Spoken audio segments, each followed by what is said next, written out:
Fred York, I am here. Randy Morissette, Here. Susie Coram, here. Mary Jacob, here. And Roger Riddell. Here. Connor is not present, but we do still have quorum. Correct, and as you all are aware, I am not Mayor O'Connor. He is out of the country, and I want to explain that I will reserve my right to vote as a member of this committee, so I do not lose that right as the acting chair. So, number 3, consideration of our minutes. Plan Commission from October 4th. Are there any corrections or revisions? Yes. Under unfinished business, item A, I'd like the record to reflect that I also voted opposed on this item. Which item? Under 5A. Okay. Correction has been added. Any other corrections? Ain't giving you mouth to mouth. Oh, I won't either. Don't tip over. That's okay, Nick is obligated to do that as an attorney. No, I just swallowed something wrong. Any further corrections? Seeing none, all in favor? Aye. All opposed? Motion carries, the minutes are approved.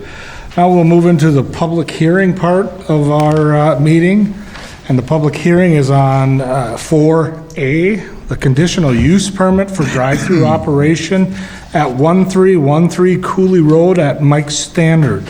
So we do have Zoom, and we have people waiting on Zoom for a public hearing. Anyone on Zoom may feel free to speak up or raise a hand at this time. I think Mary Claire said there was no video. Yeah, there's.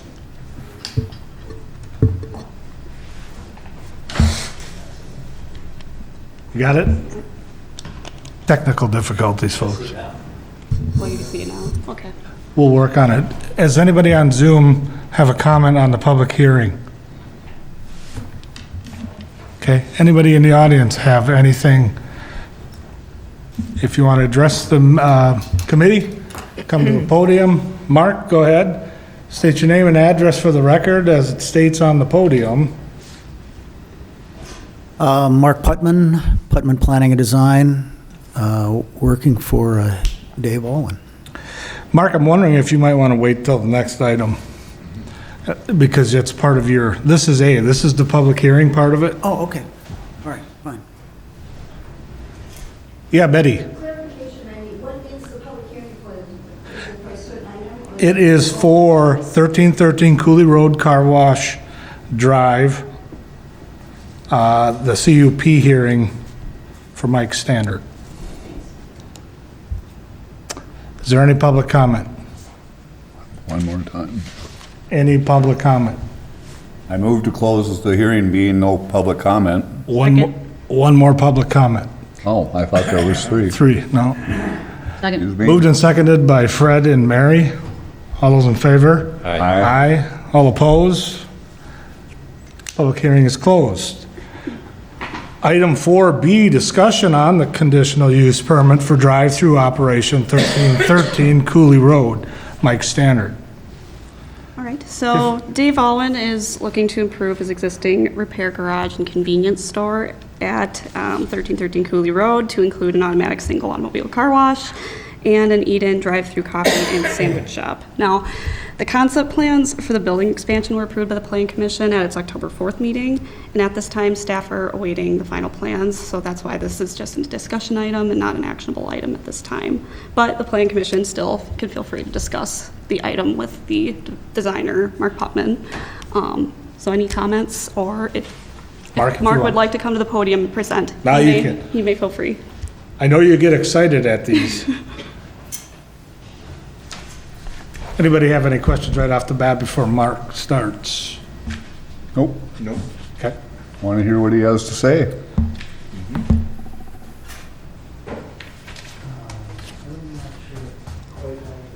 We can't see that anyway, so I can't.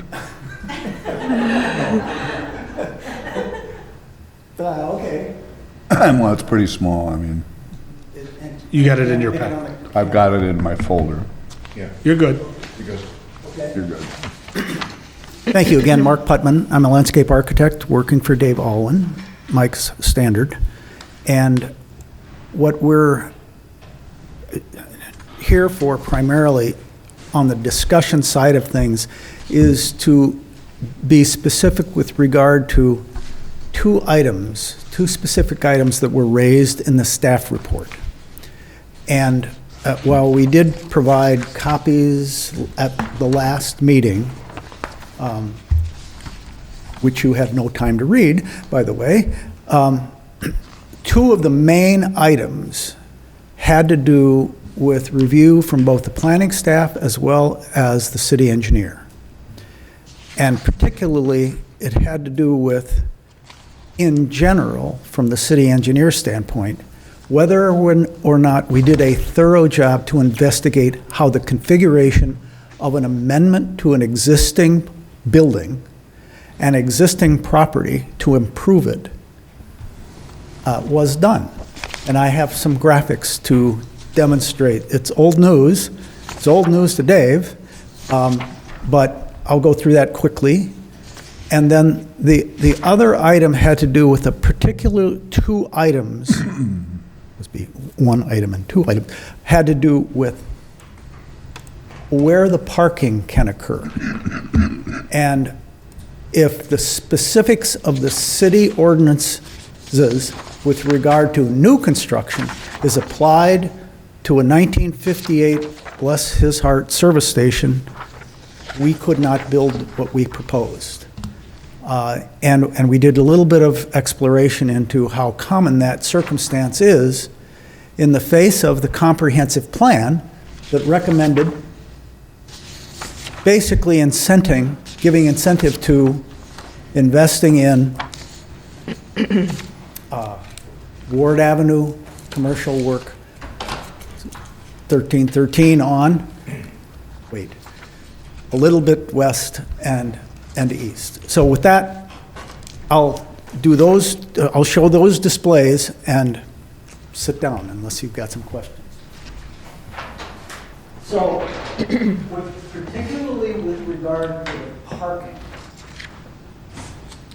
we took an aerial photo and looked at the application of two things. Where does parking occur exceeding the city ordinance criteria for basically existing construction? 1958 construction and somewhat later. And if you squint at this, yellow. Look at the yellow stuff. That's That's the parking that exceeds the criteria of the current city ordinance. If it was applied to this as new construction, none of the plan we would propose would be possible, and there would be a fundamental alteration to every other property along Ward Avenue, Ruby Road. The red indication is, and this comes from a concern raised by the city engineer, and that is quote-unquote overly wide accesses. Now, in the case of 14th Street, we have a really wide access, as do a number of other property owners up and down fronting Cooley Road as well as Ward Avenue. So, and that's what's in red. So it's not unusual for Mike's Standard to have excess width of access. And if you recall what I commented about, this is anathema to typical city engineering, and that is, let's narrow the roads and let's make everybody drive all the way around the block to get in. The thing that makes this so accessible is it distributes and divides the access and egress in a way to cause lines not to form.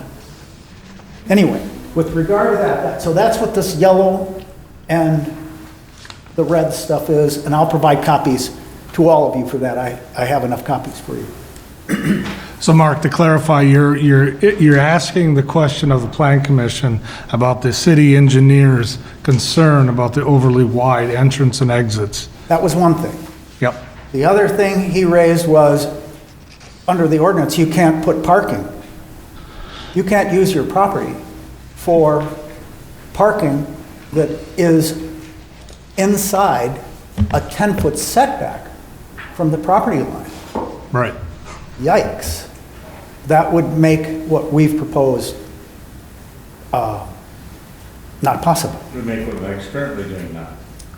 I'm sorry? It would make what they're currently doing at the station not possible. Yes, sir. As well. The property is essentially paved and used, has been since 1958, as far as I know.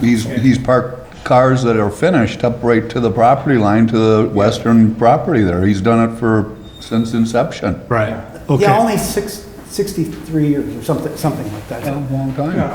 Okay. Anyway, Okay, so- we get it. We get it, I don't think you have a problem. Okay, Pete. Did you have? Hold on, Mark. Mary, did you have a? I'm good. Okay. I was just gonna ask when that ordinance because of what you're saying, ordinance kind of makes no sense, like, when did that happen, and I don't, how long has that ordinance been in play? Talking about? At least 93, if you're talking about parking within 10 feet of the right-of-way. Yeah, Yeah, probably since at least 1993. But, you know, at that access point so for it's not that been, store. yeah, it's So just another 30 ordinance that's never been policed, so years. I don't, Yeah, but at that access and that business, he's got tow trucks coming in and out of there. Those things are a necessity up there. So I think it's something this committee can work through. Go on. I'll do this quickly. It's, with regard to whether or not we considered a series of alternatives as to where to put things and how to circulate, we had several criteria. One is don't bunch up, but don't cross circulation routes as best we can, number one. And number two, not just avoid crossing, but try to divide them as much as possible. Try to divide them. And here's what we found to be, here's what we, out of these 4 trials or more, here's what we found to be the right choice. So one of these happens to be what the city engineer was recommending, the joining of uses on one end. What drove us was, this is the welcoming end, this is east, it's open, it's the widest area. This is the tightest area, the least visible, the least likely to be used, and the least likely to be able to handle this traffic that would be internal. It's our intention. And anyway, so that's it. I said 2, that's 3 things, and that's what I have. Now, with regard to phasing, and Mike, we've talked about this, the phases for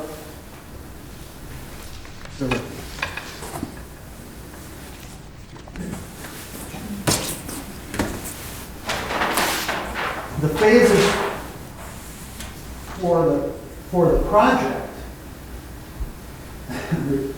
here's where the 1958 bathrooms are. And here's where the addition happens for the 4th garage. And there's demand for work there by the neighbors. And they need more space.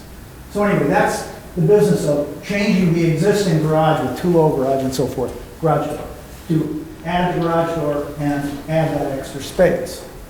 And because this is the existing car wash, but this is the space to move the bathrooms, this is kind of old news, but I'll get through it as quickly as possible. This diagonal wall, and the rather unusual circumstance of bending left out, oddly at an angle, gets to, now I think the 4th design principle we were trying to follow, and that is right turns.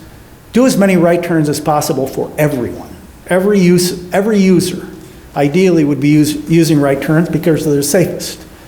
So anyway, that's coming out, right turn on Ward Avenue.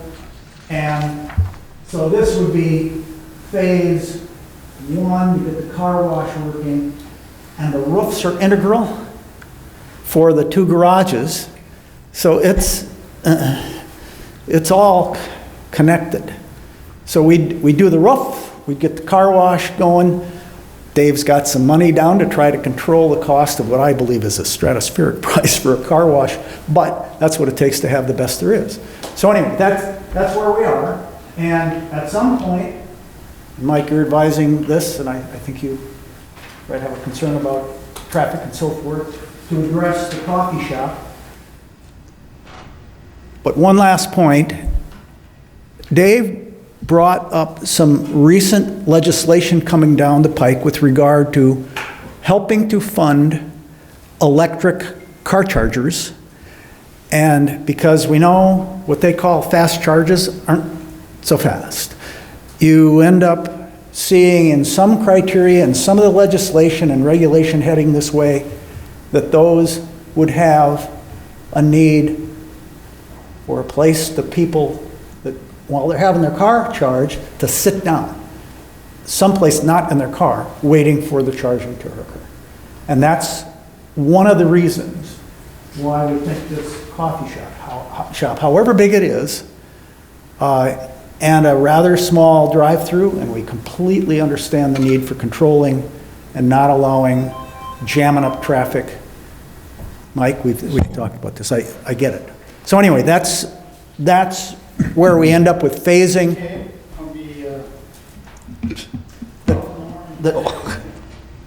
The phasing has to do with this end of the building, and at some point the C-store, it's not much of a C-store, frankly, there isn't much square footage. And the last element is ideally this coffee shop, and we figure out how to sort out and control traffic so it doesn't doesn't clog up the roads. That's what I got. Commission have questions. Fred? I do. You know, he's parking his cars, the finished vehicles, or the cars in need of work, you know, in an area that you're gonna add stalls to and/or have entrance to the car wash. Number two, he has a big dumpster up there. Yeah. And where he stores his used tires is on that south end of the building. If you use that land as you're prescribing, where are those functions then going to? Where's he gonna put his dumpster? Where's he gonna put his tires? Where are the cars gonna park that are waiting to be serviced and/or are finished Yes, sir. from service? That would be what I'd like to hear. By the way, the neighbor that lived right across the street was very concerned about those tires as well, and concerned about those mature amber maples, which are Well, I'm just... not worried about the trees, but Well, but she was concerned about the tires, and Dave committed to storing the tires inside or off-site. So that's going to solve the tire issue. With regard to... Next, they're outside in the rack. The with regard to dumpster, the dumpster, there is space to place the dumpster in a couple spots. there is. Yes. Otherwise, from where it is. Yes, yeah. Okay? Yeah, and Mike's been storing it on the northeast corner for a long time. That's not the right place to put it. But we have shown it in one location, but there is another location that we can enclose, close it. Okay, well, I mean, you're moving things around, and so I had to ask, hey, those are kind of big things. Peace, yeah, So, thank you. you bet. Any other questions? Again, this was just for discussion tonight, so Let me ask No one more action. thing. You had mentioned you're gonna do it in phases, so are you going to seek total approval at one time, or are you gonna seek partial approval, or how does that work here? May I ask that question? And I think Freddie bring up a good point, and again, I think we talked about this, Mark, is there needs to be complete clarity in what the phases are. Phase 1, 2, 3, 4, whatever, 1 plus, whatever. I mean, there's a lot in front of you, right? I think we can certainly work through the car wash. We can certainly work through some of the parking issues. We can certainly work through expansion of the garage and working on the roof line and making sure that the bathrooms are ADA accessible. And Mark correctly pointed out that, you know, I think as we go through this, there is some concern from things that we've seen in the past in terms of coffee shop and what that could or could not lead to potentially. We've seen it before, you know. do you know what he's referring to? Yep, Okay. yep, So understood. I think it was important for us to, you know, and at least the commission to understand, you know, precisely what is phase 1 And then to also understand that, again, there is a final development plan submittal that is coming. We're not asking the Plan Commission to approve a conditional use permit conditioned on final development plan approval. We would do those approvals at the same time, like we always do, right? But I do think it's important to clarify and make sure that Mike's is set up for success as an existing, business, long-standing existing business in town here. But understand what that phasing plan is and bring forward that first phase with final development plan approvals consideration at the same time. Does that make sense? Well, that's kind of what I'd like to see. Because you got your mind made up, you're still wrestling with a couple other issues that aren't finalized, or you think they are, but you don't know for sure. And so, I have no problem with the first part as you've described it. So I'd like to see us help you move that ahead. And just for the public's information about the coffee shop thing, it's car stacking and cluttering up other drive-throughs or drive-ins, example of Starbucks or Caribou, in particular Starbucks. So we're really concerned about that happening at this facility, which I don't see it, but you never know. I was gonna say that's my concern, though, is I think the purpose of the coffee shop, when you're explaining it for people who are gonna charge their cars and stuff like that, someplace to sit, that sounds like a great idea. I just don't know if a drive-through is necessary there, especially if the whole purpose is for people to come in and sit down while they're charging their cars. I know that's not the entire purpose. No, it's not. It's not, I understand that, but it's one of the thoughts, right? Between the car wash having their line, the cars being, parked for service.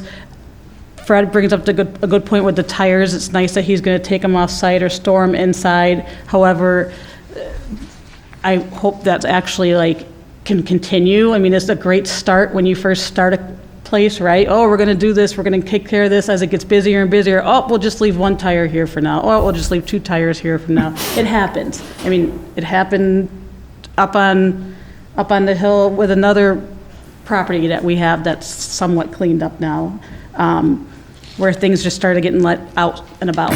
So my concern would be the need for an actual drive-through there for the coffee shop. I think that just might be a little bit over the top as far as traffic flow and what will end up happening. Because people will just come there for coffee. They're not necessarily gonna, if they like the coffee, they're gonna go sit just like they sit in a little coffee shop on Plaza 94. Those lines, they back up. They're backed up sometimes 10 cars deep on Plaza 94. Well, I concur with you, but I think that's further down the road. I understand that, but we're discussing the whole thing right now and what we're concerned about, so. But how far, when's the coffee phase? When is that, the shop phase? Well, 4 or that's 5? Step 5. If you think about it as 2 phases, and phase 1 has A, B, C, and D, and we're not exactly sure about the C-store D, but we gotta get the roof figured out to enable this. And this has to do with the sound control. It'll be the quietest car wash in the St. Croix Valley. And the rest of it's a spider web. That's a weird way to say it. This is the roof that covers this as well. So what I'm hearing, if I may interject, Mark, for the Plan Commission, is that we're only looking at tonight the conditional use permit. All the details are going to be coming down the road, and that's when we'll really get into the details of what should, could, or not be up there, and the phases that's going to take place. So if we like the concept of what they're proposing, this is the place to say, yes, let's do the conditional use permit. Right, and I'm saying I like the concept except for the drive-through. So if you're going to start working on how you're going to configure roof lines and stuff, you might want to have one that doesn't have a drive-through in your options, because it might not, otherwise you might have to go backwards 3 months from now, I don't think drive-through is a problem. Well, I know you don't think it's a problem, but I think it might be a problem, so why not have 2 options in front of us to look at? And it's great to have differing opinions, So, but we have to see at first what we're going to be talking about. But again, coming back, if we like the concept, we should look at just issuing the conditional use permit and then wait for the details later on. This is still just a discussion item only. Yep. Right. Our intention is to provide a final development plan, a final plan set for, if you will, phase A, B, C, and D. And then two, if it's, whether it's a coffee shop or a coffee shop and a drive-through, that's 2 or 5, depending on how you want to think about it. But that's how we do it. I like the idea, and I think Mary's concern is valid, there's no question, but I think that that can be resolved, you know, at a later date. Yes. And I like what you're doing, and I'd like to see it. It's simple as that. Mike's longstanding place, that's got great place for what he's trying to do there. I think he's filling it up, but it's a great place. I mean, putting as much as you can on that property to, you know, generate revenue, but that's, hey, good for him. You know, this business of economics and generate revenue, you know, Mike strived to create a third place, and he got it done. All those grilling, all that fish, and the high school kids, and all of that. That's the intention here, and the idea of I don't want to push on this car wash, the coffee shop, too much, but that's part of the third place idea of where do you work, where do you sleep. Where do you go see people, you know? And do you really want to have to drive across the freeway to get to Starbucks? You know, no, that's why I said I like the coffee shop idea, just not the Yeah. drive-through part. Please. You don't see anyone when you're going through a drive-through anyways, right? Only if you go inside. So anyway, good point, good discussion. Hopefully you get the feedback you're looking for. Is there any other? So in respect to people's time, let's move along. it's the parking spaces that I raised. That's the main thing. It's part of an existing 1958 project that's been paved since day one and parked all over the place. We just cleaned up the parking configuration and figured out where people ought to drive.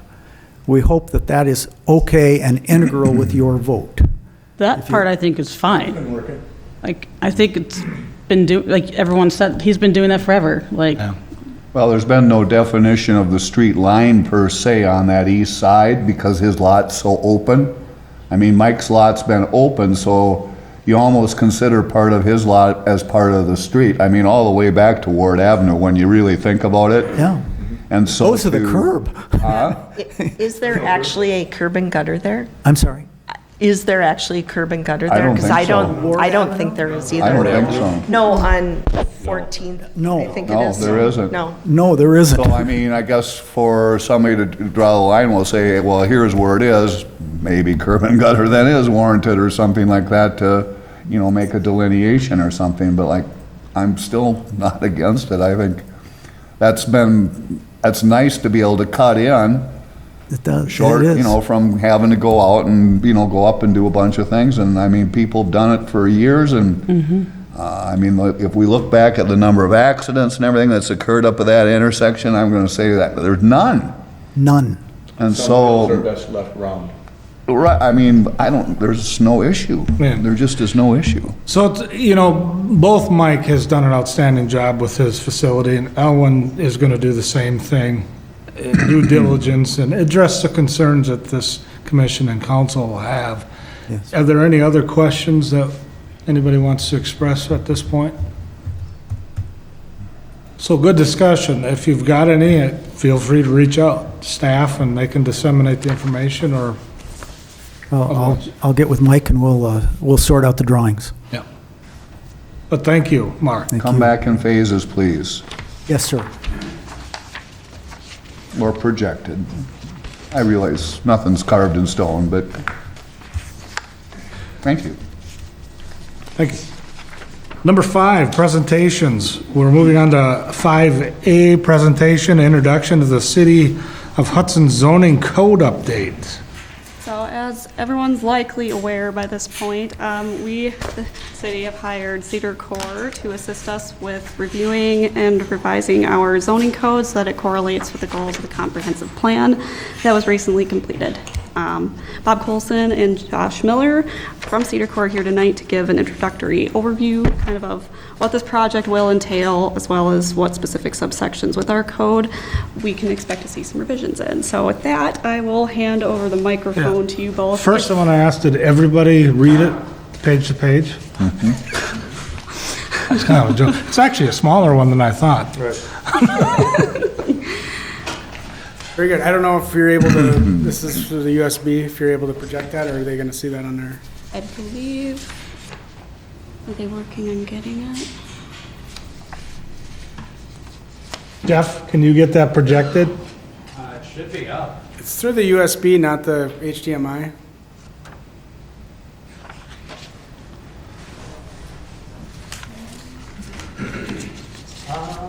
Someone send Brian a text. All right. Do you have HDMI? I do not. I didn't think to, I'll make a note to bring it in the future, but I have a flash drive of it on there if you have. I was gonna say, I could maybe try to put it on my computer and share my screen. Did he plug one of these things in? No, we can use that. That's okay. Here, grab that from Jeff. Grab that. Thank you.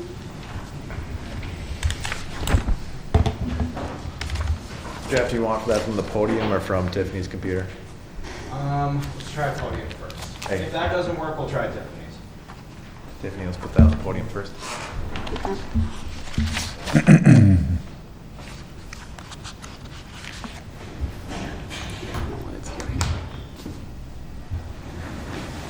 Bear with us out there.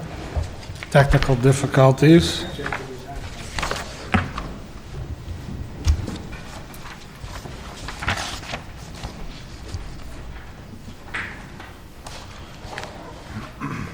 Oh, where? No. Where am I plugging this in? I don't know what that did.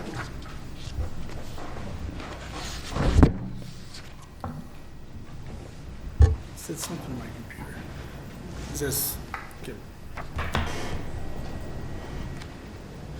So what does this do? Connect?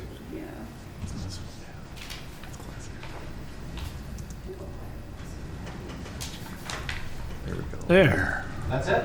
No? Now it's starting. Close.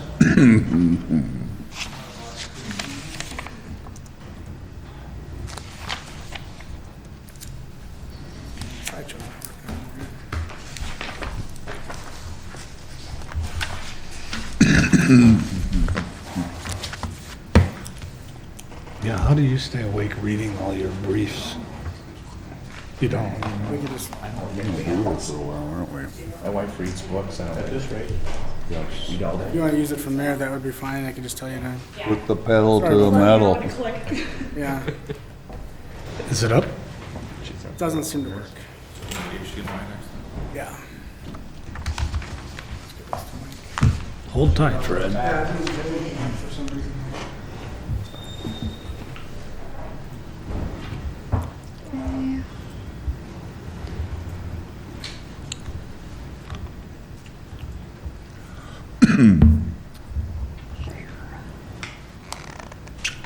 Very good. Thank you. All right. thanks. Start to go.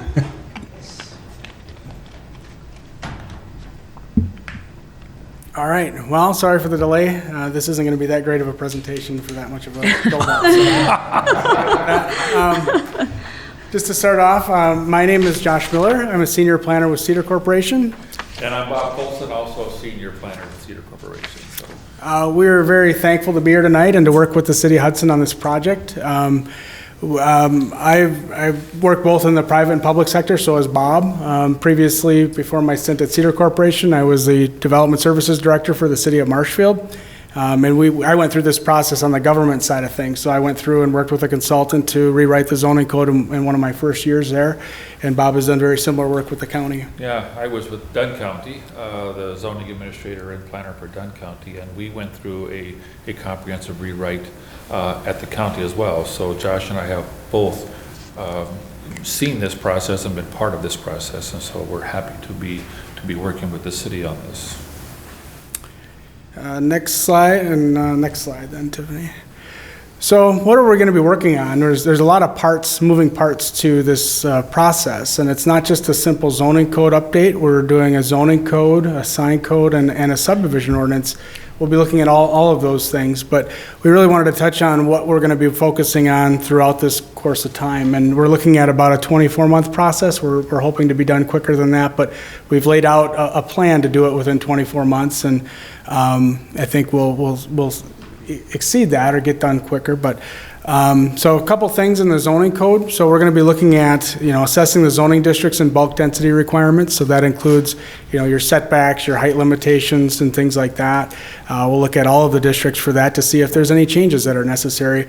Listening to the conditional use request tonight really kind of gets my mind thinking about certain things that are maybe problematic, and maybe not for that project, but could be for other projects in your code. So thinking about things like that and seeing what you guys are doing in your different applications really helps us provide some recommendations and feedback on things that can be improved upon.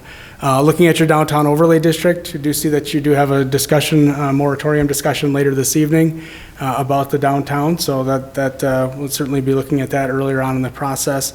The St. Croix River Wild and Scenic Riverway Shoreline Protection District. We've talked to staff. We know that there's some challenges with that. We'll be looking at that, working with the DNR and other folks on how to make improvements to that where we can. Looking at permitted and conditional uses that you have in each of your districts and seeing where those things align with, what you want to see in those districts and in those areas of the community. Identifying non-conforming situations. In some cases, like you see, the parking lot's built all the way to the sidewalk or to the street, and that's no longer conforming with how you want to see things done. So what can we do in the code to make sure that those things are either not hardships or there's an exception process, or however the city wants to handle it, there's ways to incorporate those things in your code to make sure that they are addressed how you want to see them handled. Looking at possible some form-based options, so not just looking at this simple, use in bulk density standards, but looking at what does it look like, and how can that looking more at the design of a building or a project versus what the actual use is. So as long as it meets a certain aesthetic, looking at ways to permit those types of uses in certain areas. The downtown is a good example of some form-based design. You sometimes want to have a minimum of 2 stories or a 0-foot setback. Those are not your conventional parameters for a zoning code, but giving you some flexibility based on the design. Obviously, off-street parking is an issue in many communities, so we want to look at that to see if those are areas that need to be modified. Update fencing requirements and making sure that those are consistent throughout the code. And then modifying the landscape requirements. And then one thing that was touched on in the RFP that was sent out was looking at green infrastructure options in your code. So, and then finally updating the zoning map. So if we make tweaks to the zoning district, perhaps the locations of those districts are not in an appropriate spot. So we'd be revising your zoning map accordingly. Next slide. And then the sign code revisions, those are, some communities have those outside of a zoning code. Sometimes they're incorporated into a zoning code. We want to look at, identifying primary issues regarding temporary and electronic message center signs. Thankfully, the election is over, because I think that's usually where you get a lot of those complaints. And that's where we see a lot of them. Sometimes people make just large signs, and if it's from the opposing party, you'll get a lot of complaints on them. And then always, garage sale signs and things like that can be problematic, or business signs. People put them in the right of way, people put them, you have too many, but we'll look at those to see what the community wants, and you can regulate signs, but you have to do it content neutral. So you have limitations on what you can actually require.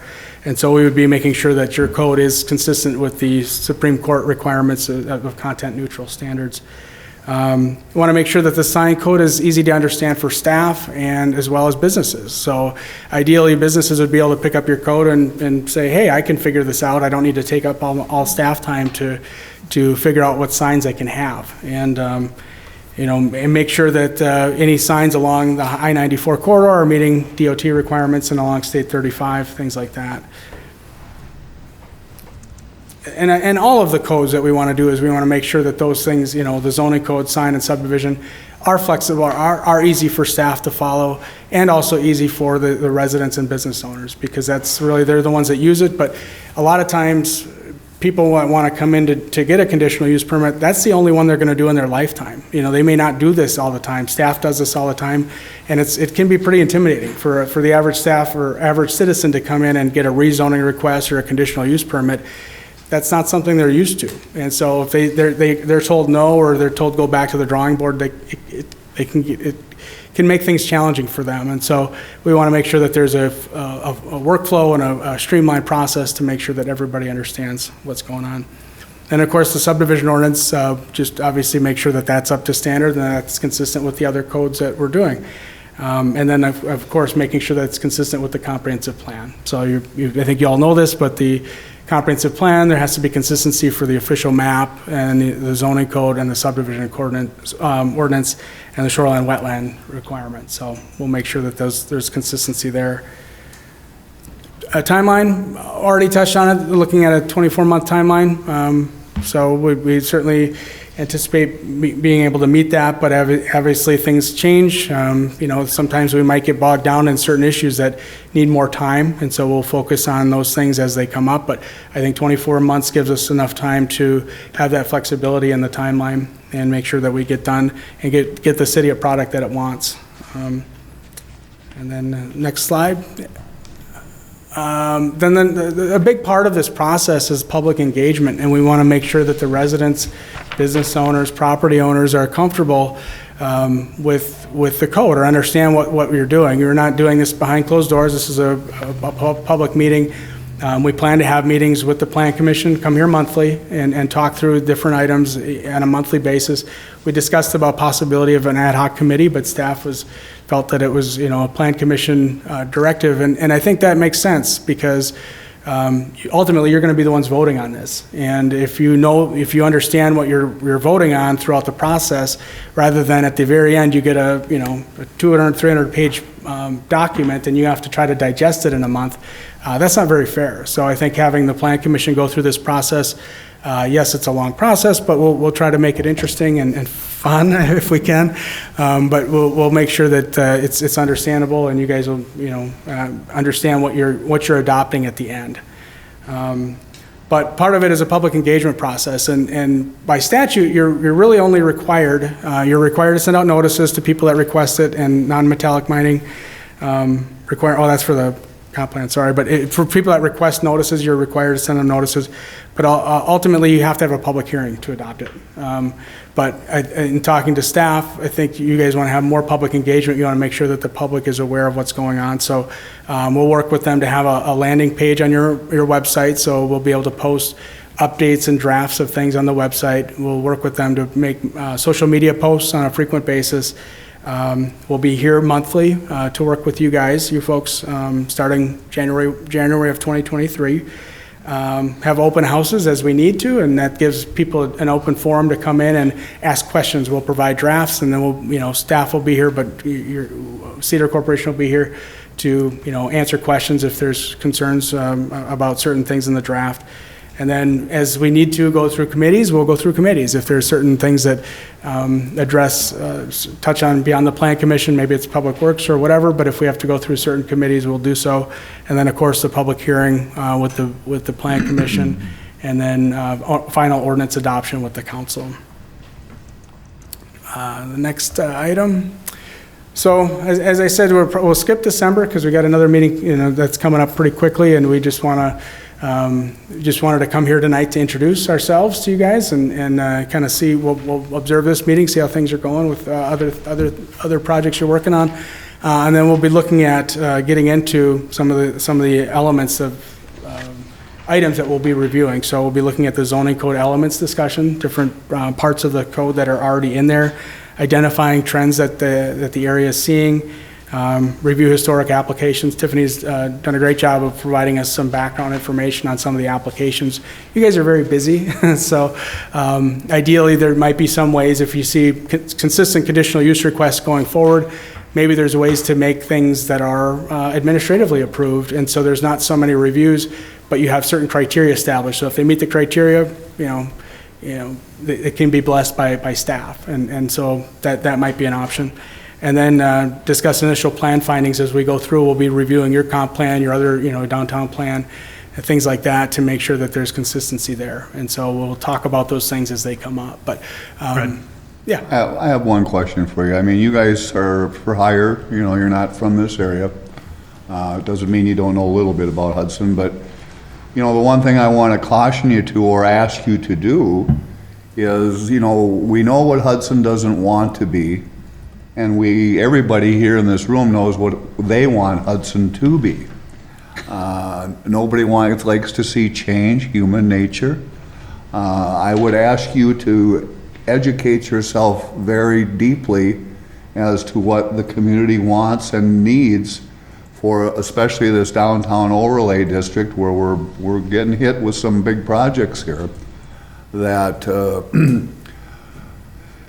we need all the help we can in the guidance on those things. And then number two, we don't want to make the same mistakes that maybe we feel some other communities have made, and to make it as much user-friendly for everybody in the city instead of maybe a select few.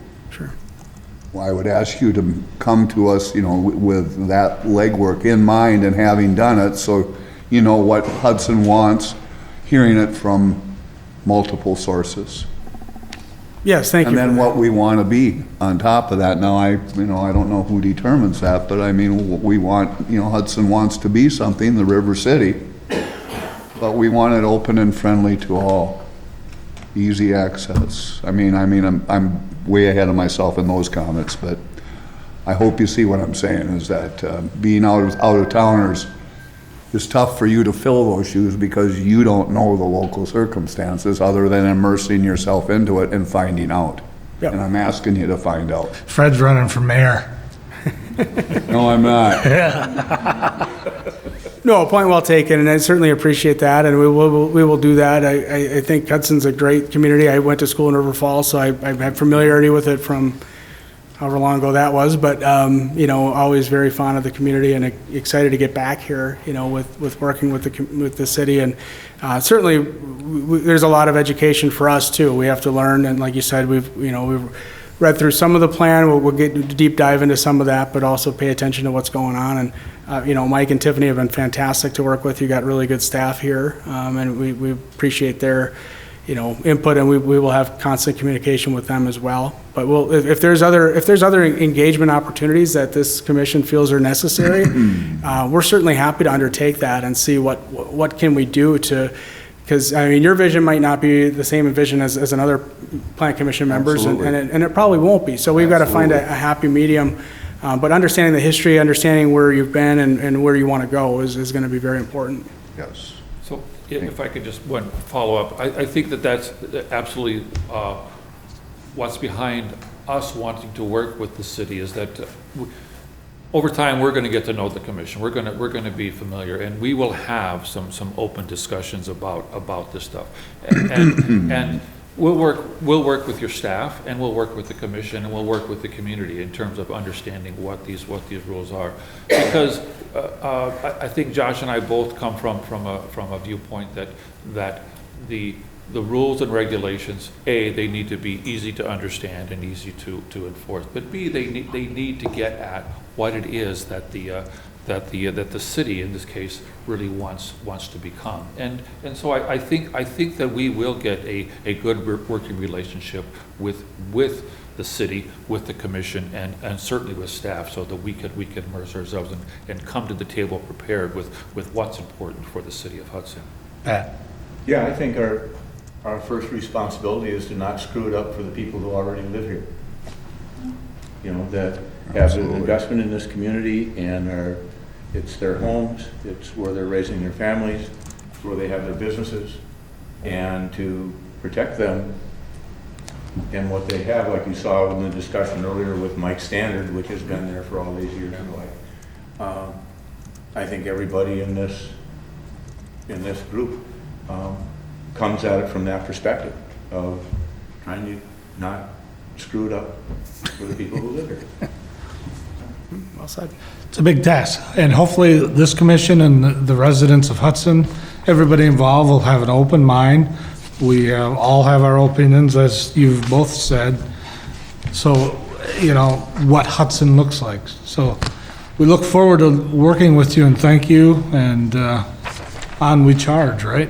Yeah, thank you. We're very excited about it. Thank you, guys. Thank you. Thank you very much. Okay. Item 6A, discussion possible action on ordinance 10-22 to amend Chapter 255-16C1B and Chapter 255, Attachment 2, Table of Dimensional Requirements.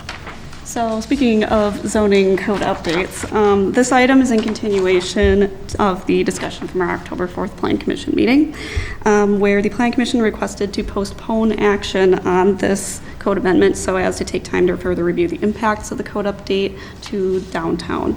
In the staff report, there is, like from last time, the attachment of the proposed ordinance with the recommended changes highlighted in red. These changes would include an average lot size for PCD2 districts to be 1/4 acre rather than 2 acres. And the changes also include a rear yard setback reduction from 25 feet to 15 feet and a reduction in minimum lot area requirements for 1 4-bedroom multifamily units. So similar to last time, for the recommended action, the Plan Commission may still either approve, deny, or postpone action on this item. With that, I will open the floor to discussion. And Tiffany, if I could, you know, obviously this item was postponed, so we had to include it on the agenda as an unfinished business item. If I'm kind of reading between the tea leaves, you know, it would appear that the Plan Commission probably would rather have this conversation more so with our consultants Yeah. and as a community, which is totally understandable. Delay it. So, if that's, you know, instead of kind of, you know, just hammering this thing to death, I think it'd make more sense to, and if that's the will of the commission, you know, if there's other comments, absolutely, but you know, that's kind of the impression that I'm seeing. Can we just can we You table can it? table it. Yeah. and that Yeah. We can pull it back off so it doesn't disappear. Yeah, I moved to table. Pat got it. Is there any further discussion on it? Is there anyone here that is wanting to say anything? Anyone that's in the audience? I will We ask when, Yeah, okay. You guys take public comment on it doesn't hurt. it? That's fine. Any further discussion amongst commission members? No? Mike, I appreciate you reading between the tea leaves and making that recommendation. So either one of you want to, Conversations will come up, though, I can I assure you, understand that. you know, as part of I this do understand process. which one wants to go first?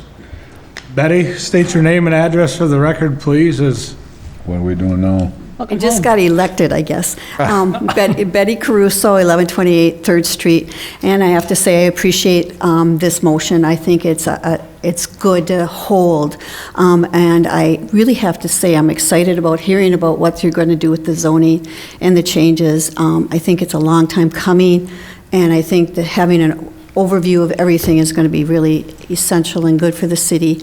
I think there's a couple things that you said in there that I'm excited about. One of them is signs. Please do something about the lighting of signs, those blue ones that give you a headache when you come into town. And then the other, historic. They did say historic, and that I think is important. So yeah, if you want my opinion on where the city wants to go, yeah, no. I think I always have a strong opinion. I just do want to say, though, on this chapter 255, I've read it, I've looked at things. A couple of the things I'd like you to consider as you are going forward. Is there a but for? Why are we looking at this right now? If it wasn't for this development, would we even be considering taking a 2-acre restriction and bringing it down to a 1/4 of an acre? Why are we doing it but for the development that we're looking at right downtown right now? Are we looking at it for the whole city? But for this developer needs it or would like it, is that why we're looking at it? So that's the thing I'd like to actually hold on. I'm thinking if we're doing it for one developer, it affects a lot of things. It affects precedences. It doesn't mean that every 1/4 acre, which basically is less than a 1/4 of a block, becomes a, get this again, got to get this right, a PCD1, that you could do that on every 1/4 acre. So 4 different PCDs in one block. So what are we doing? That just doesn't make sense to me. Then the other thing is, does it work with the comp plan? Like I said before, I'm not against the development. I think it sounds kind of cool to have some apartments downtown, but how much, how big, why do we have to make all these variances to accommodate another floor, to accommodate the intimidation of the sides with the sidewalks and no setbacks? I think those are the things that, is that within our comp plan? Is that within the whole city view? Is that with the Rivertown view?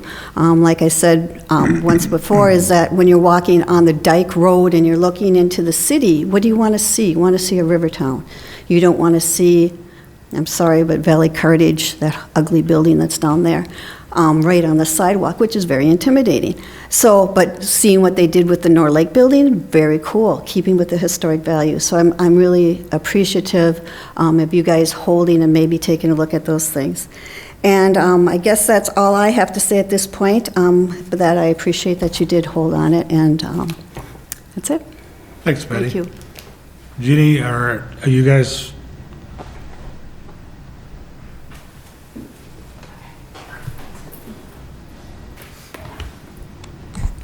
Hi, my name is Jeannie Castro, and I reside at 1806 Willow Drive in Hudson. And this is a little bit more on the where do we want to bring our town, our river town.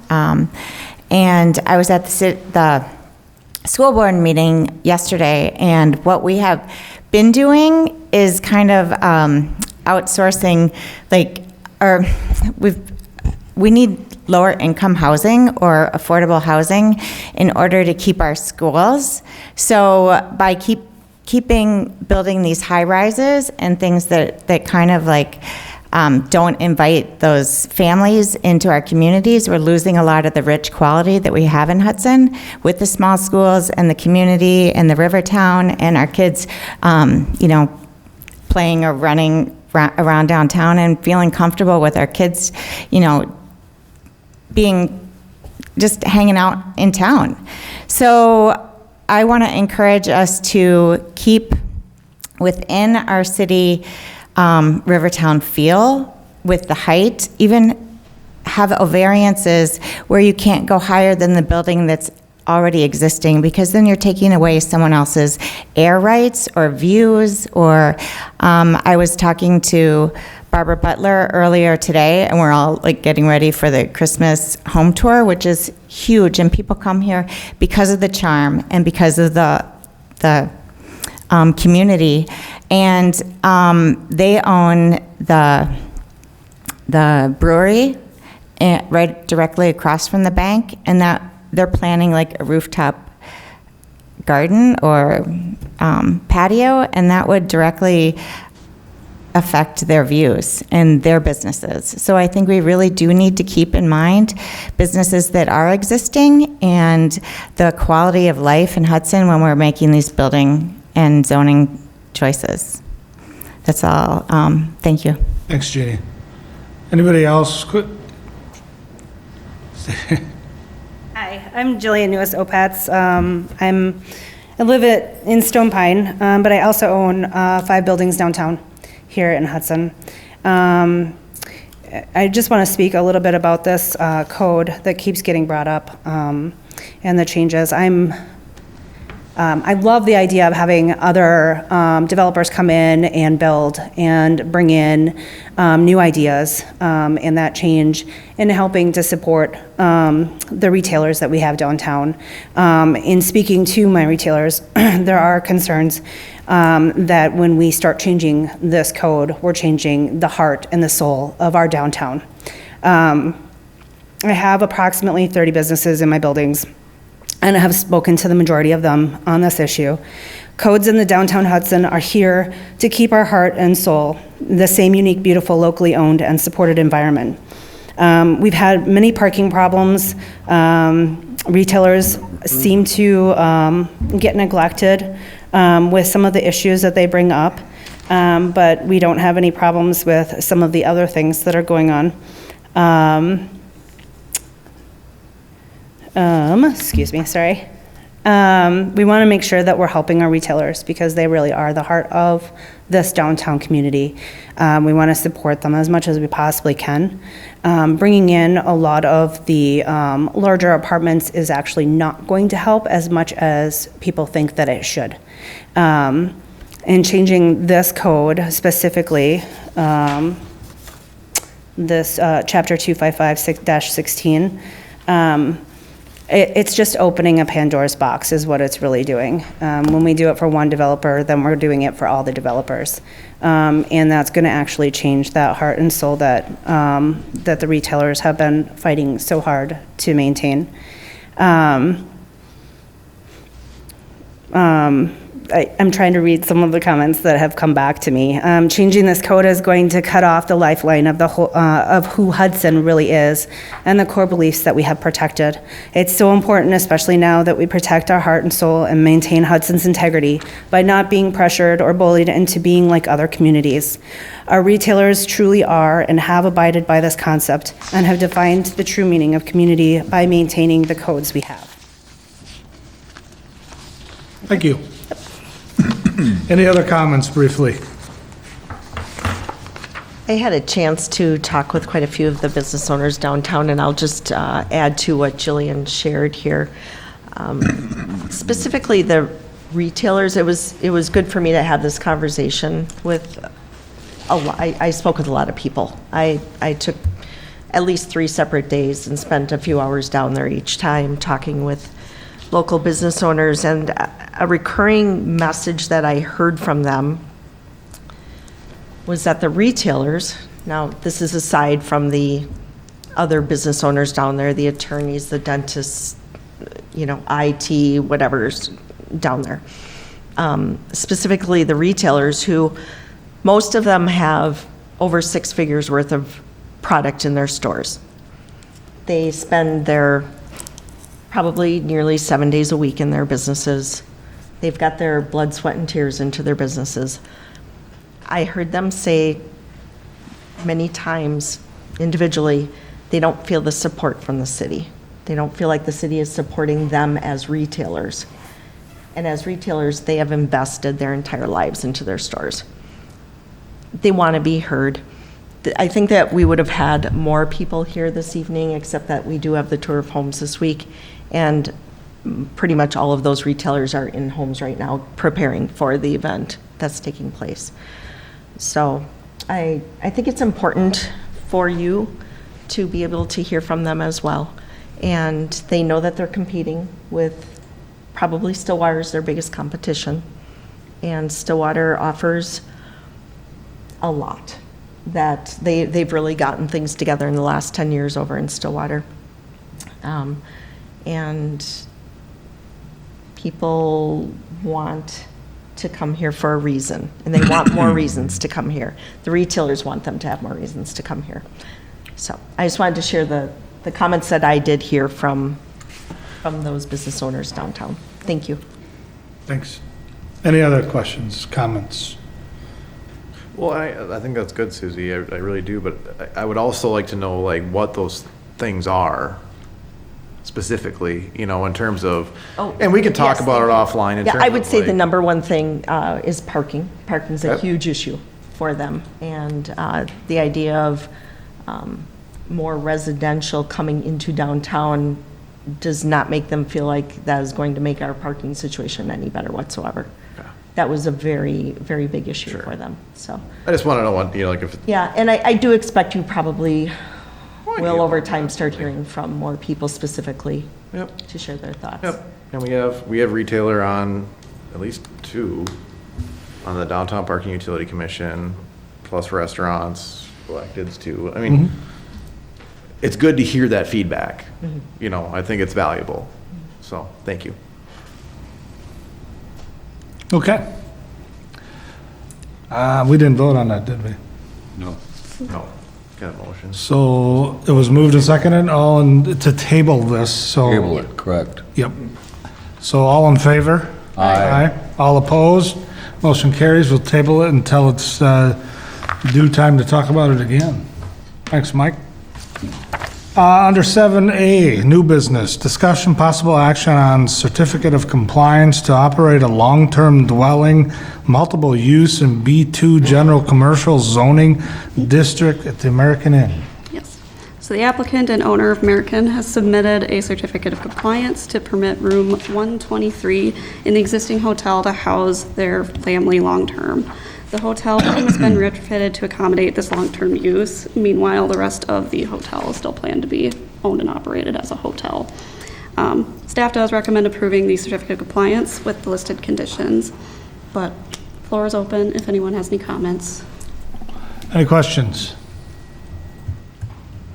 It's just one room that they Just- retrofitted? Just one that they wanted to use for this purpose, yes.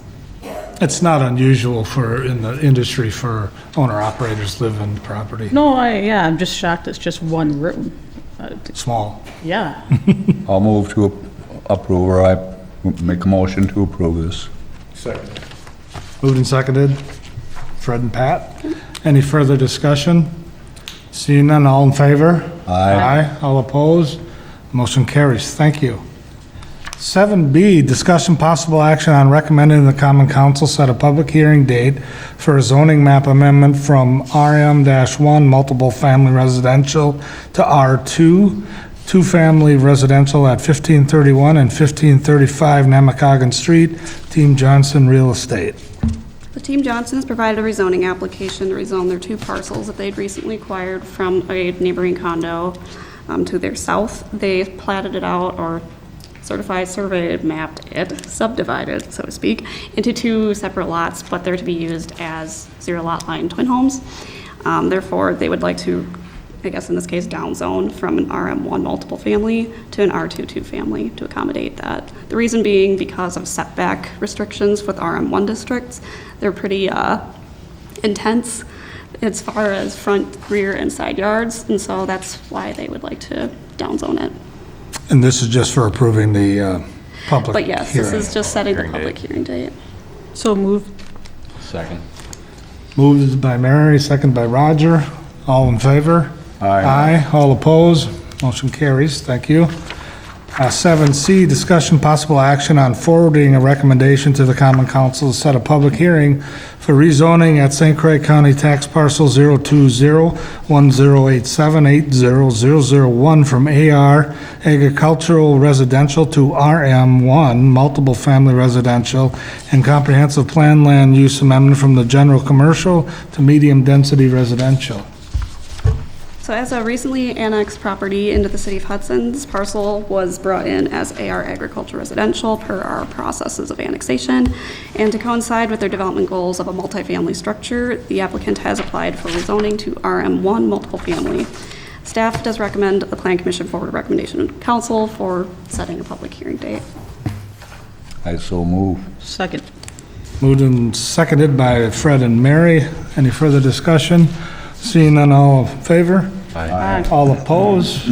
Motion carries. Thank you. 7D, discussion possible action on a preliminary plat for Park Place Village North, St. Croix Meadows LLC. So this applicant is seeking approval of a preliminary plat, subdivision of Park Place Village North, to be located on Outlot 2 of Certified Survey Map 1156949.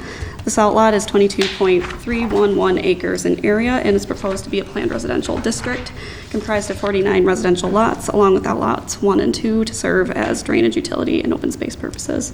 If the Plan Commission approves the preliminary plat as recommended by staff, the listed stipulations, the applicant will then need to apply for and acquire approvals of a final plat review. Public comment concern about sizes of the single-family lots was obtained from staff recently. Just wanted to clarify that and make sure that was heard. Is that, But that is something that can be addressed in the final plat. Yes. is that a property where you hold a neighborhood meeting and let them know what's going on and, the neighbors and all that kind of stuff? And has that been done?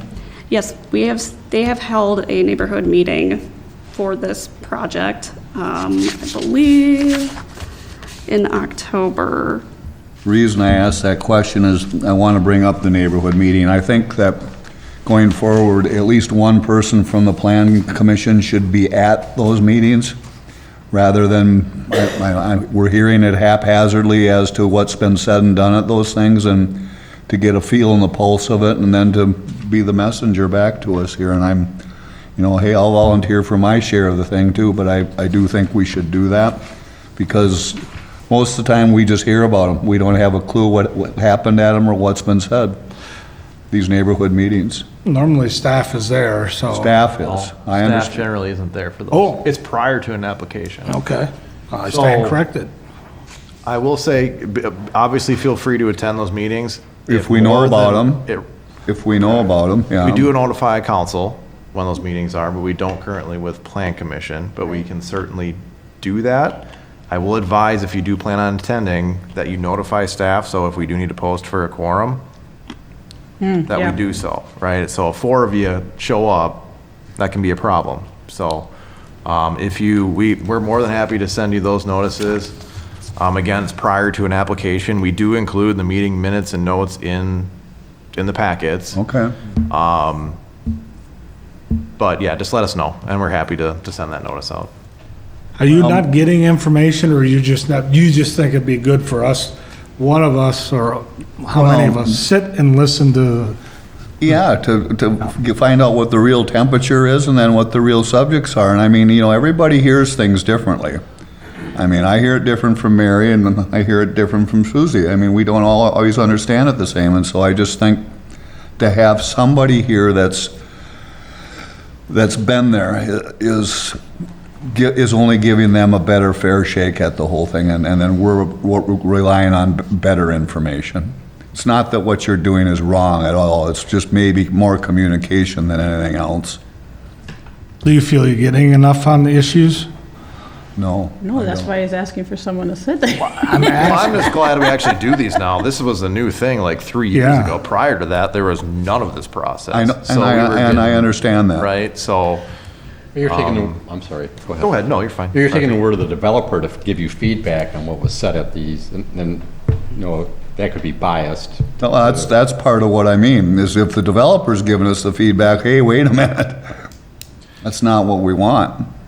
And I think to that point too, the community calls that out when it comes out. If what gets provided to, whether it be the Plan Commission or the council, is not what was expressed during a neighborhood meeting, the community certainly lets staff and the commission know. Right. Well, part of this though, too, you have to remember what the intent of the neighborhood meeting is. Right. It's pre-application, so the developer can gather feedback from the neighbors and make changes prior to submitting an application to the city.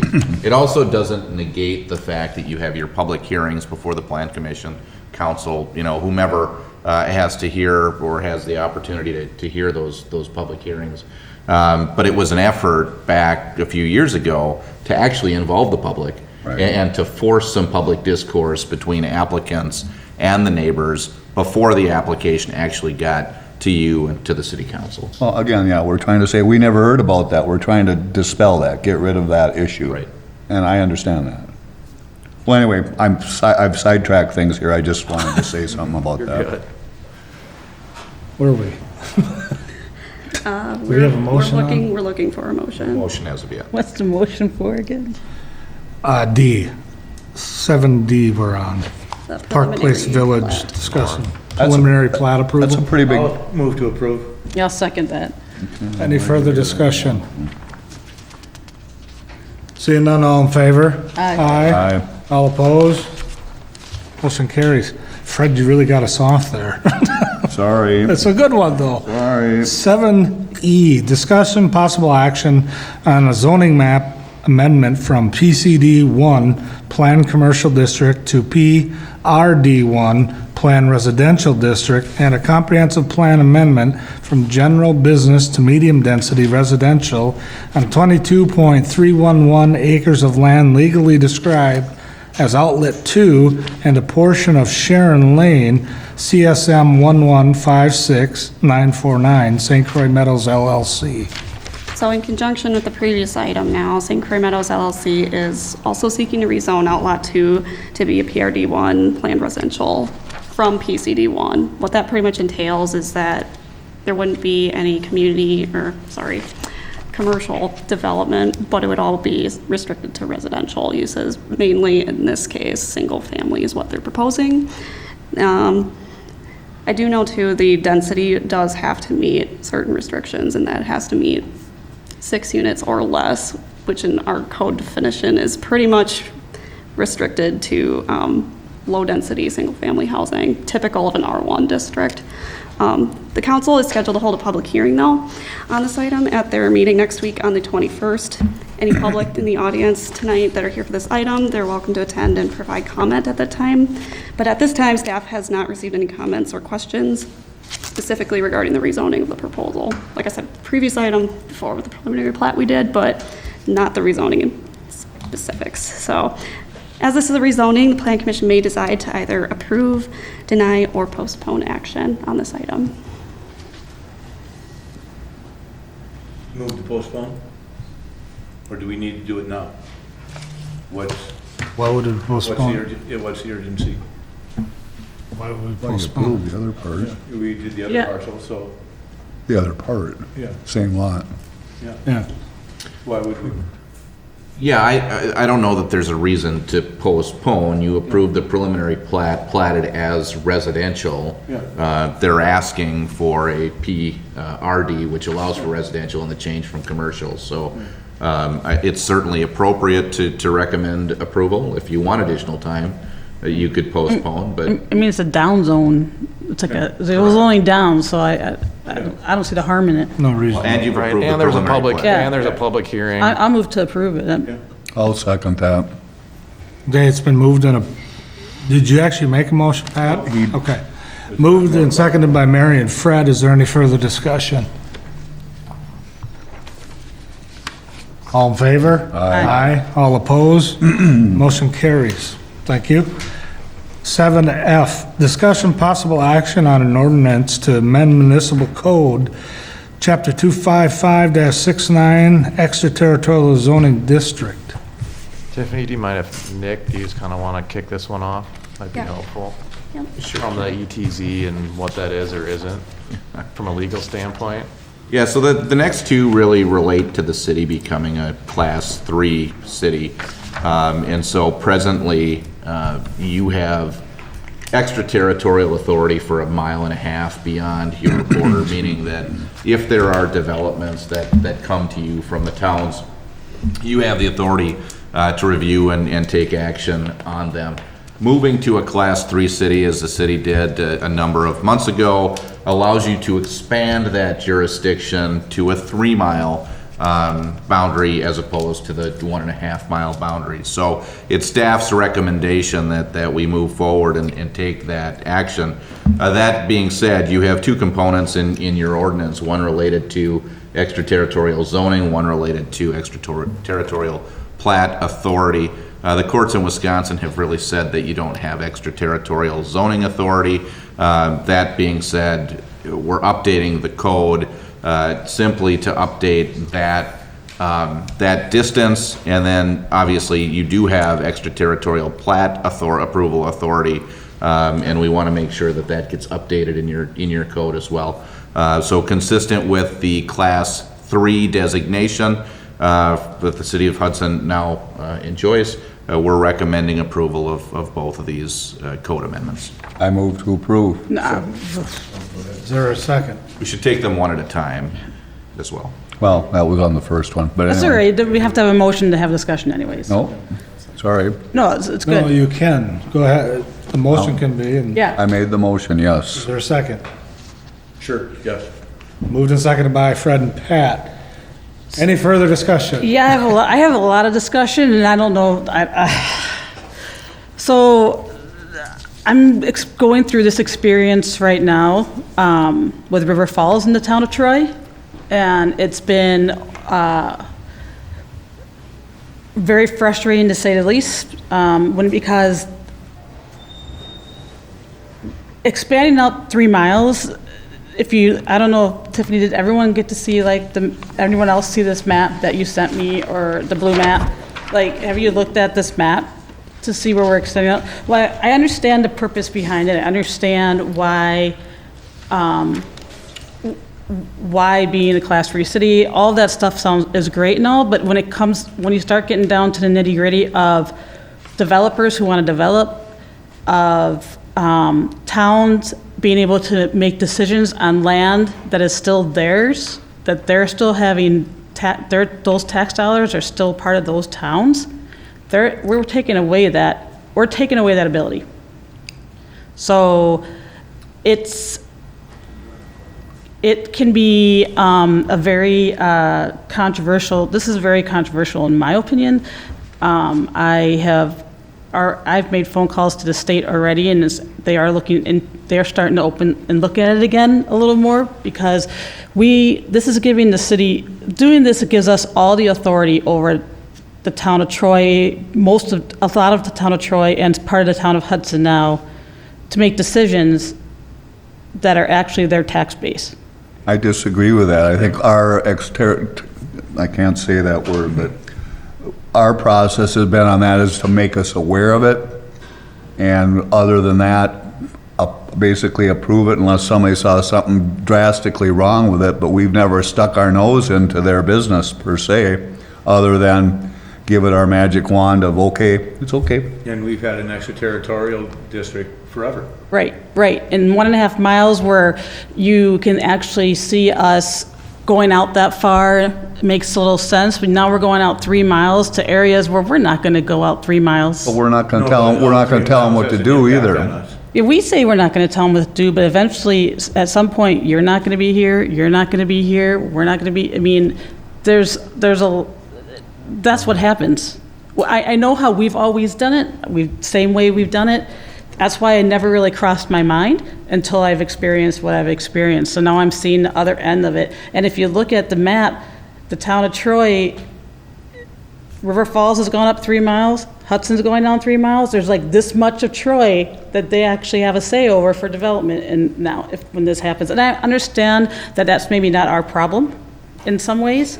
However, I have a strong concern down the line as to how this can affect future development if other people are making decisions that are not people sitting here, for example. You're bringing up a huge argument here when you I say said. all this stuff, because River Falls has been noted to be the aggressor of late, where they're within 3 miles of Hudson, where they have, rights to things, and with this, they, allows them to get closer because they're right out our back door now.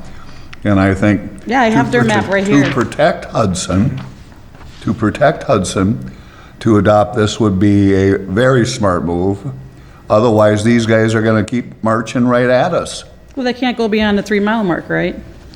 Sure they can. Well, every time they incorporate that extent. Until they annex, yeah. Out 3 miles more. But- Yeah, look where they are now, and ask Right. that question, where have you been? And then, well, yeah, but to get out to the 3 mile mark for River Falls, that's part of the problem too. The whole thing is ridiculous. Anything goes on within that territory does have a direct impact on the city and what we're doing. And to make us aware of it, I think is a right that the city should have. Beyond them making us aware, what authority does either party have over the other?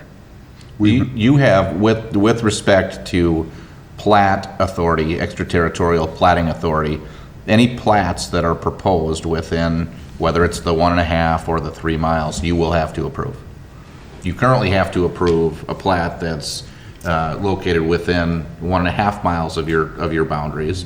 And if you move this forward, it would be 3. Now, framed from a legal perspective, had you had control of a 3-mile radius a long time ago, when there wasn't a lot of development in the towns, the city of Hudson may have developed differently. The purpose of extraterritorial authority is to allow cities some control over how they grow in the future. So what happens on their boundaries, on their borders. And so, here outside of that 1.5 mile radius, and even within that 1.5 mile radius, you have a lot of small lots which prevent growth in those directions now. But, think about it 20 years ago, think about it 30 years ago when you had a lot of 40s and 80s out there. If you would have had that authority and if you would have said no, you would still have a lot of large land and masses, a lot of large parcels outside of your boundary, like the city of River Falls does. And so that's how the city of River Falls can grow north, because they have a lot of larger parcels that potentially could come into their jurisdiction. Here, you get to make the decision, given that you're a Class 3 city, as to whether you want to extend that boundary, that authority, from 1.5 miles outside of your boundary to 3 miles. We currently have plat authority out to 1.5 miles. Correct. That's right. I just think there's there's things to be considered when you do this. So the comprehensive plan, when you look at the comprehensive plan is one of the things to be considered, and they talk about terrain and the possibility, is it feasible to get city water and sewer to these areas? Some of them aren't feasible to get city water and sewer to, due to terrain, due to slopes, due to what have you. Yet we're still taking control, having a final say over what happens in an authority that is not being. I understand that we do things differently in Hudson. I get it. I'm just saying that bodies of government change. So I just want us to tread cautiously with, I think you're mixing up a bunch of subjects. I mean, I don't. they're not annexed into the city, and so we don't need to worry about their water and their sewer, like I guess you're alluding to here. No, but if we expand out, we're expanding to water and sewer too. We don't, when we expand. Only when we annex. in. Everything's already developed around it. One at a time. Right, but not 3 miles out. So, Okay, I'm just, we're not gonna hopscotch. you know what, I've been digging into this for the last 3 weeks, so maybe I just need to take a step back, because I've read a lot of information that tells me that we're just because we have the right to do it sometimes doesn't mean we should do it, I guess is what I'm saying, because we need to look at look at where these lines land out there with terrain. And Cedar Core, I'm sure, will help with that too eventually, so that's great. They know what I'm talking about already, I know they do, so, yeah, he's smirking, because he knows, because I've probably called you a few times, but, so, we'll just see. I mean, it can play out, it's gonna play out, it's gonna happen, but I don't be surprised if there's changes down the line, is all I'm saying, because it's not as cut and dry as it appears to be. But this is not an out of the ordinary thing.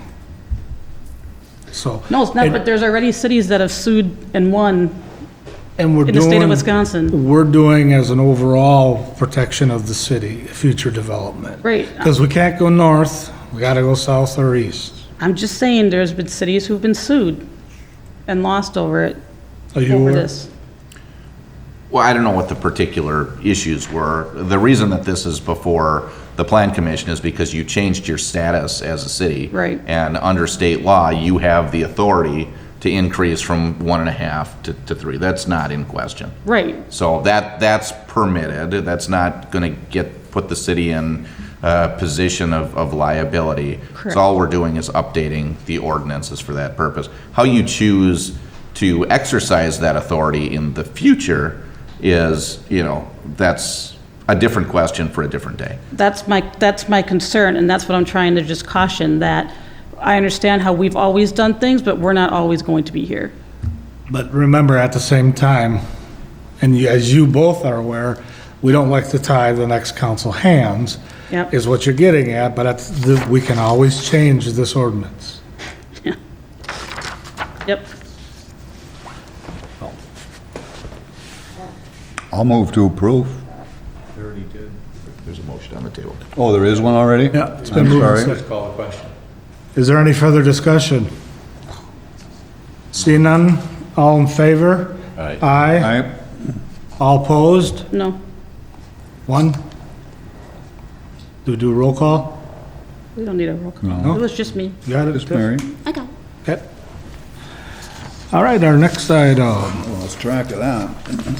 7G, discussion possible action on ordinance to amend ordinance municipal code chapter 254 3D filing procedure. Is this Nick again? It's the same issue. Yeah, this is the same issue, this just relates to subdivision. So this is your extraterritorial plat approval authority, moving it from 1.5 miles out to 3 miles. I so move. Second. Moved and seconded by Fred and Roger, I think I'll throw in there, I heard. Any further discussion? Seeing none, all in favor? Aye. Aye, all opposed? No, Motion carries. 7H, discussion on downtown development moratorium. So this was a requested item for discussion on our agenda tonight, wherein some public feedback was received by our plan commissioners to discuss the possibility of enacting a moratorium on downtown development. I will note the plan commission doesn't have the authority to impose moratorium, only the council can do that. This would be a recommendation, is what, Tonight, this is just a discussion item. We would have, I mean, there would have to be a lot of work with Nick, and you have to be pretty specific when you look at those types of decisions. And then if we just had some guidance as to, you know, what it is that you would look at potentially enacting, if so, if anything. You know, I think one thing to keep in mind is obviously, I think this conversation is specific to downtown again, right? I think also be mindful of development that meets our code, that meets the downtown overlay district that was established in 2007 by the work of, you know, Mr. Putman did that. We saw him earlier with the Mike Standard. Be mindful that, you know, we have an active TIF district downtown that's meant to incentivize quality development. We have other projects that might want to occur that are, again, meeting all of the code criteria, don't require any variances. What does that look? Do we tell somebody at that point, sorry, we gotta wait till we finish our zoning code? Well, you know, what does that look like? So that's a lot of the, you know, and Nick, I don't know if you want to add to that at all, but I think that's the point I want to drill home, is that it's a large discussion here, right? I know that we'll be working with Josh and Bob on downtown and the Riverway right-of-way, just because I think that is the big challenge that isn't going to go away regardless. I was watching, River Channel posted the 1997 candidate forum for city council. who was on there who's that on you had that? to send? Was that Randy? The first year? He had the most awesome vest.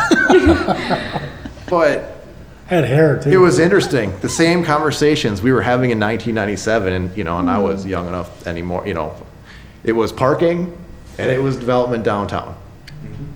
You know, the exact same two issues that we're dealing with now.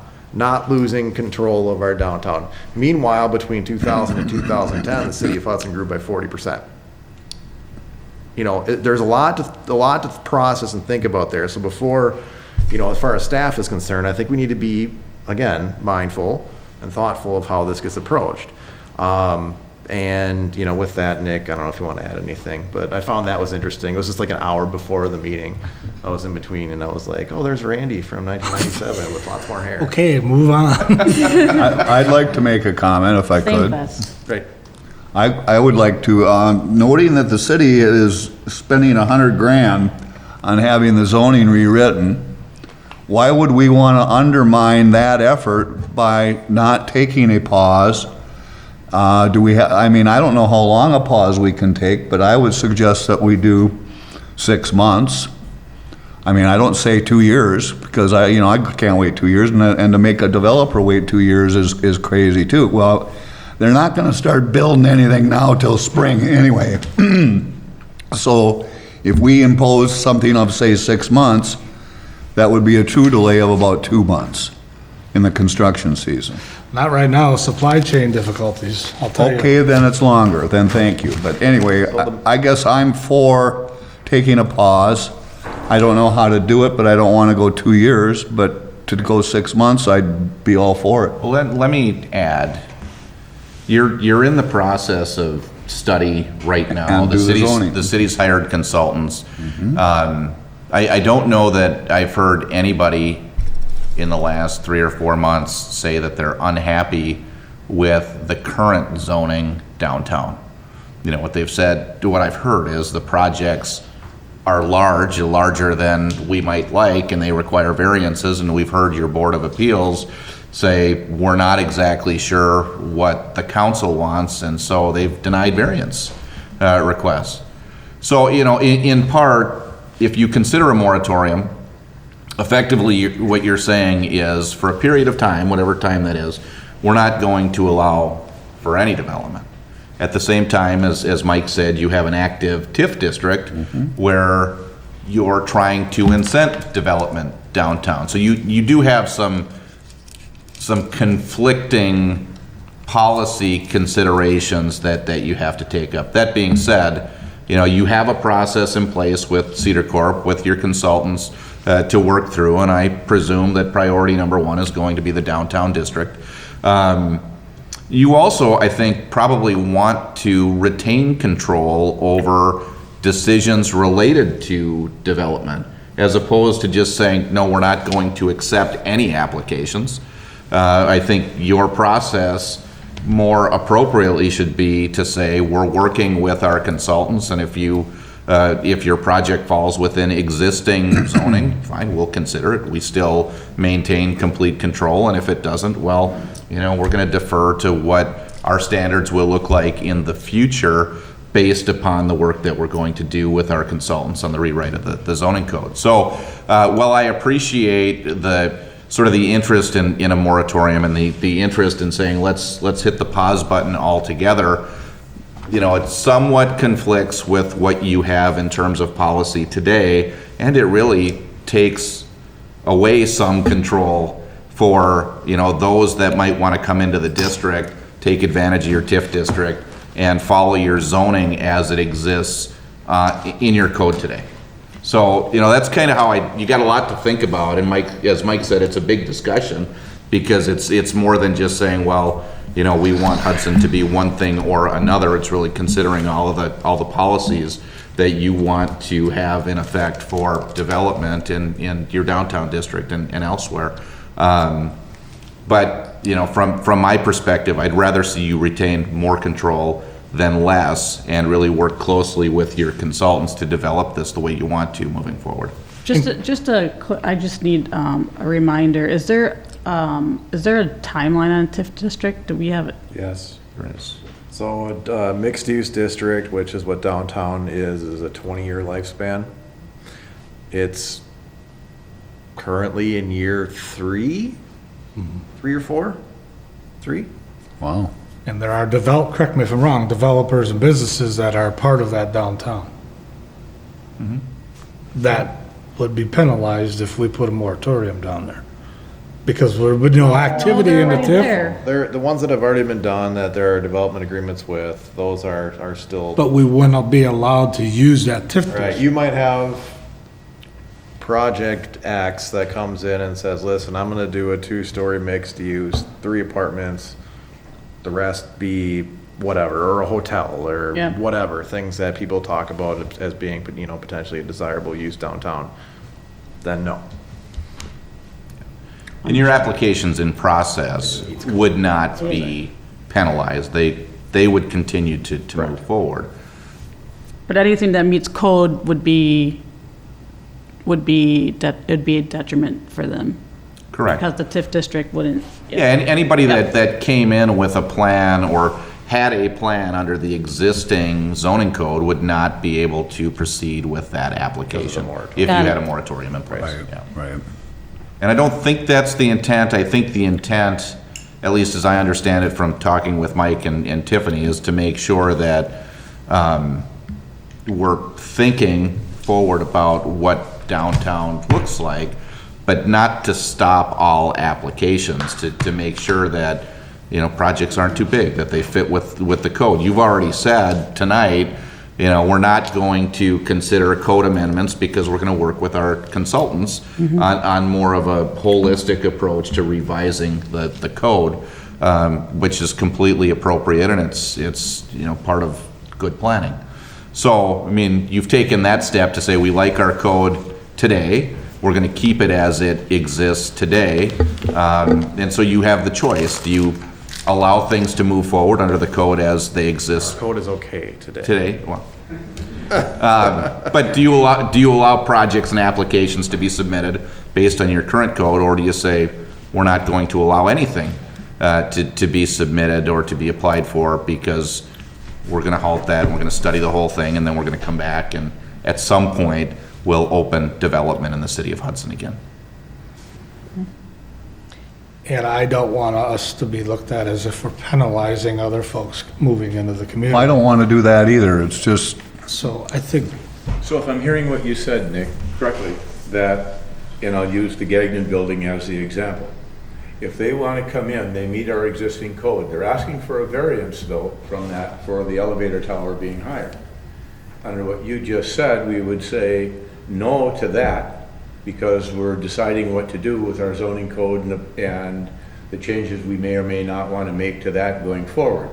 But if you wanted to come in with that building as drawn, but not exceed the height in that area and not need a variance, we would continue to work forward with them. Well, they Am I could- correct in that summation? They could still apply for a variance, but the message that I think everybody is sending, particularly to your Board of Appeals, which here's variances, is we're concerned about deviations from the code. Yeah. Particularly in the downtown district. So, your Board of Appeals is charged with determining whether there's a true hardship or not that requires a deviation, permission to deviate from the code.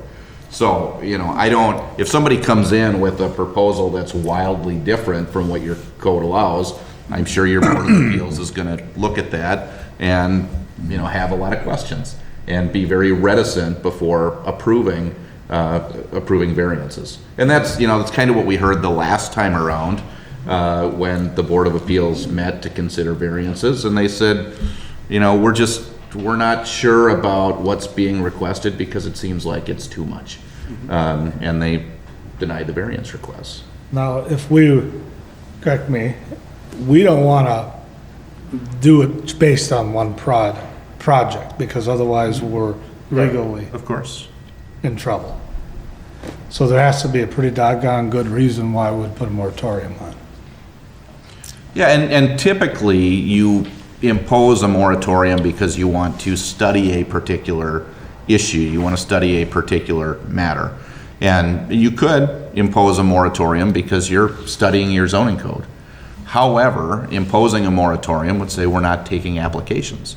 We're not taking development applications. You can study your zoning code and consider changes at the same time you take applications under the existing zoning code. There's nothing wrong with it. You can do both at the same time. So the question is whether you do both at the same time and accept applications under the current code and study your existing code and make those changes based on the recommendations of your consultants, or whether you say, because we're studying our code, we're not going to take any new development applications. Is there a timeline from when we take a development application to when it needs to be presented? It varies based on the type of application, right? So downtown, it varies as much as if it's on the west side of Second Street or if it's on the east side of Second Street. The west Is it the side water? has the extra layer of the National Scenic Riverway, so there's a whole separate process for that. I mean, you could be, it could be as simple as like a certificate of compliance or a development plan approval. It could be a conditional use thing, it could be a rezoning application. I mean, there's just a variety of different applications that have their own process, but generally downtown, pretty much anything that happens downtown with the CUP zoning, that all requires a neighborhood meeting, so that's gonna add process. So I mean, it varies, I guess, is the long-winded answer to your. I just want to say thank you for the explanation. I didn't know all that, and if I made that into a motion, I want to withdraw it. It's a discussion It's item. discussion only. You Okay. didn't. And Fred, I appreciate what you said, and I appreciate your explanation, Nick, as well as Mike, you saying that this should be a thoughtful process, and you're 100% correct on that. And I think that's where the letter that we all received from the public and Mrs. Caruso, to share the concern, and they specifically, were responding to the fact that there are not just one item that is before the Board of Appeals, but 6 items for one project. It's a lot, and the public recognizes that, and that's where they're saying, hold on now, why did it get that far? So that's where they're coming, the public is saying to us, there's 6 items here that need to be addressed.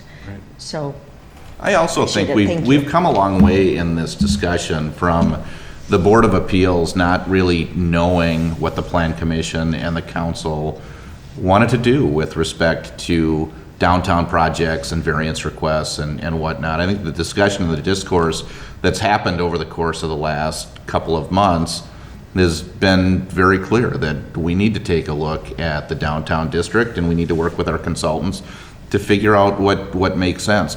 Mike's exactly right. On one side of Second Street, you've got NR 118 DNR regulation that applies, and on the other side, you don't have those regulations. You've got a lot of slope in your downtown district. You've got a lot of redevelopment because you've got some buildings that are not operational, not functional right now. So there are lots of different components to downtown development that need to be accounted for.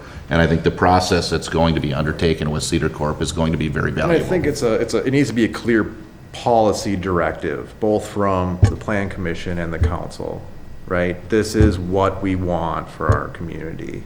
This is what we don't want for our community. So it's really, and to Nick's point about, the Board of Appeals saying, well, this is a lot, and I think board member Kara Cook made a wonderful point in that, this seems like a policy thing. We need to have a conversation about, or the Plan Commission and council need to have a conversation about what is our policy going to be. And I think we owe it to the community. We also owe it to the development community to give them a straightforward answer. And everybody has a right to a process. Maybe I want to build a 6-story building wherever, 10 stories. I have a right to a process. But I want to walk into it, I feel like I should know kind of where the community is in terms of a policy standpoint. I think that's kind of the appropriate thing, and this conversation, like Nick said, we've been having over the last few months is really leading us into having this very this very discussion. So, believe me, it'd be easier if we didn't have to deal for me. And after we have to deal with certain things, but I think it's worthwhile conversation. And just because it's not easy doesn't mean it shouldn't happen, so. Any other discussion? No? Nope. That will conclude ours. Is there any communication or items for our future agendas? Well, I would say, marinate on that a little bit, and then if you have any thoughts, send them to myself or Tiffany or both of us, please. And then we'll kind of compile those and we can discuss it next time if we need to. I move to adjourn. Second. All right, we stand adjourned. Thank you. Thank you.